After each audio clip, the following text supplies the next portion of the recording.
Sa kabila ng kanilang katanyagan sa Vietnam, ang Dong Tao chicken ay kakaunti lamang nga populasyon nito sa buong mundo. Ang mga manok na ito ay may makatas na karne na gustong-gusto ng mga malalaki at mamahaling restaurant sa Vietnam. Ngunit ang kanilang masarap na karne ay hindi lamang kinikilala, ang mga manok na Dong Tao ay maaaring lumaki pa ng mas malaki, sa pagitan ng 10 hanggang 13 pounds, at may makapal na mga paa o binti na maaaring maging kasing laki ng isang human wrist o palso ng tao. Ang mga Dong Tao chicken ay mabagal at hindi rin para itlog, at ang mga inahing ay hindi masigla.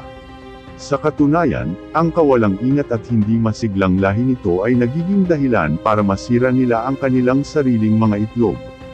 Dahil doon ay kinokolekta ng mga breeders ang 2 hanggang 3 itlog na nakakalat sa bawat linggo, at dadalhin nila ang mga ito sa isang lugar na ligtas para sa incubation o pagpapapisa ng itlog.